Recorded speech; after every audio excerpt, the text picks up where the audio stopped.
पिछले कुछ दिनों से लालू यादव का सरकारी बंगला यानी कि राबड़ी आबाद, जिसे 10 सर्कुलर रोड कहते हैं, चाहे 10 सर्कुलर वाला रोड हो या लालू यादव का महुआ बाग वाला रोड, नया घर हो, ये खूब चर्चा में है। यानी कि लालू यादव कहाँ रह रहे हैं, कहाँ रहने वाले हैं, इन चीज़ों को लेकर के खूब चर्चाएं तेज है। 39 हार्डिंग रोड उन्हें अलॉट किया गया है, उसकी भी चर्चा तेज है। लेकिन इसके बीच सम्राट चौधरी का जो एक बयान आया, जो शेखपुरा मोड़ के पास लालू यादव की एक संपत्ति है, ऐसा दावा है, ये वही घर है जिस पर ये दावा किया जा रहा है कि ये संपत्ति जो है, ये घर जो है वो लालू यादव का है। हालांकि उनके नाम पर ये घर नहीं है, ये ज़मीन नहीं है, लेकिन ये अचल तौर पर जो है लालू यादव की ही संपत्ति है। सम्राट चौधरी ने कहा था कि इस बेनामी संपत्ति को जो है तोड़कर यहाँ पर स्कूल बनाए जाएंगे। अब हम इस घर को दिखाने के लिए जो है यहाँ पर पहुँचे हैं। हम आपको तस्वीरें दिखाएंगे। देखिए किस तरीके से ये घर है जो लालू यादव की संपत्ति बताई जा रही है।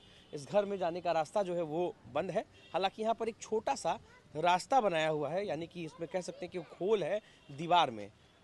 इसी होल के माध्यम से जो है लालू यादव के इस घर में जो है वो जाया जा सकता है। मैं भी जाने की कोशिश कर रहा हूँ। इस घर की स्थिति क्या है ये मैं आपको दिखाने की कोशिश कर रहा हूँ। देखिए, ये लालू प्रसाद यादव की संपत्ति बताई जा रही है। इस घर को लोग लालू प्रसाद यादव की संपत्ति कह रहे हैं। यहाँ ये एकदम खंडर हो चुका है। यहाँ की अगर आप तस्वीर देखेंगे तो देखिए ये जो है एकदम खंडर हो चुका है। कई सारी दवाई जो है वहाँ पर निडल्स, कई सारे कचरे जो है वो यहाँ पर फेंके गए हैं और यहाँ की स्थिति जो है बद से बदतर हो चुकी है। अगर आप इस तस्वीर को देखेंगे तो यहाँ की स्थिति जो है वो बद से बदतर हो चुकी है। ये एक समय पर किचन रहा होगा, जैसा यहाँ की स्थिति देखने को मिल रही है। अगर आप देखेंगे ये घर अंदर से काफ़ी बड़ा है, कई सारे कमरे हैं अंदर में, लेकिन इसमें रहने जैसी कोई व्यवस्था नहीं है। अब ये खंडर हो चुका है, या फिर यूँ कहें कि एकदम भूत बंगले के जैसा ये बंगला जो है ये हो चुका है, जिस पर ये दावा किया जा रहा है कि ये संपत्ति जो है वो लालू प्रसाद यादव की है। देखिए इस घर को हम दिखाने की कोशिश कर रहे हैं।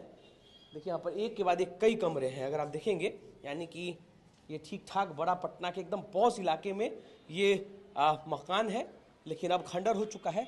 यहाँ की स्थिति दिखाने के लिए हम आए थे। अगर आप देखेंगे तो इस तरफ से हम बाहर की तरफ निकल गए हैं। यही मुख्य द्वार जो है इस घर का हुआ करता था, जो फिलहाल बंद है और खुलने की स्थिति में नहीं है। वहाँ पर इतने कचरे जमा हो चुके हैं कि इसको फिलहाल खोला नहीं जा सकता है, ये बंद है।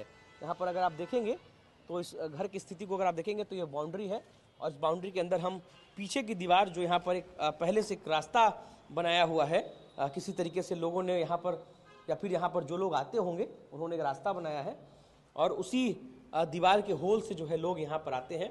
अगर आप देखेंगे तो इस घर में 1 2 3 4 5 6 से ज़्यादा कमरे जो है वो यहाँ पर आपको दिखेंगे। यहाँ पर एक और कमरा है, 7वां कमरा भी है।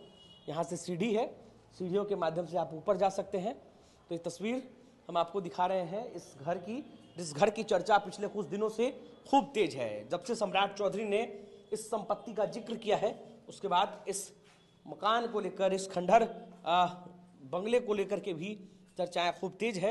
यहाँ की स्थिति क्या है ये हम आपको दिखाने की कोशिश कर रहे थे। पूरा बंगला जो है फिलहाल खंडर में तब्दील हो चुका है, या फिर यूँ कहें कि भूत बंगला बन चुका है और अंदर की स्थिति क्या है ये आप देख सकते हैं। अब सम्राट चौधरी ने इसी बंगले के ऊपर बुलडोजर चला करके यहाँ पर स्कूल खोलने की बातें कही थी। उसके बाद से ये बिल्डिंग चर्चा में है। हालांकि ये संपत्ति किसका है इसकी पुष्टि बिहार तक नहीं करता है, लेकिन दावा किया जाता है कि संपत्ति लालू प्रसाद यादव की ही है। अनिकेत कुमार, बिहार तक, पटना।